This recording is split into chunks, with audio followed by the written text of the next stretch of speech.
যে নারী পর মানুষের কথা শুনে স্বামীর ঘর ছাড়ে একদিন একাকী নিঃস্ব হয়ে ওই নারী ধুকে ধুকে মরে।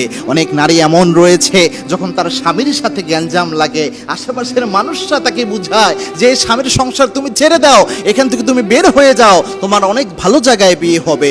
এরকম কথা শুনে যে নারী একটা বার ওইখান থেকে বের হয়, কোনো নারীর সতীত্বে যদি একবার ডিভোর্স নামক দাগটা লেগে যায়, একজন নারীর যত বড় ক্ষতি হয় পৃথিবীর কোনো পুরুষ মানুষের এত বড় ক্ষতি হয় না।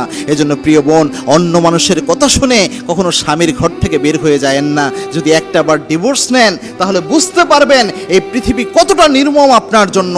এই সমাজ ব্যবস্থা আর যাই হোক না কেন, ডিভোর্সের নারীর সম্মান এই সমাজ বর্তমান সমাজ করে না। সুতরাং আপনার উচিত হচ্ছে এই দুনিয়ায় কষ্ট হলেও আপনি এইভাবে ধৈর্য ধারণ করে তাকে বুঝিয়ে শুনিয়ে যে কোনোভাবে আপনি তার জন্য দোয়া করে হলেও এইভাবে আপনি দুনিয়ার জীবনটা পার করে দেন। একান্ত যদি কোনোভাবে না কুলাতে পারেন সেক্ষেত্রে ব্যতিক্রম কথা, কিন্তু অল্প সামান্য কোনো বিষয় নিয়েই অন্য মানুষের কথা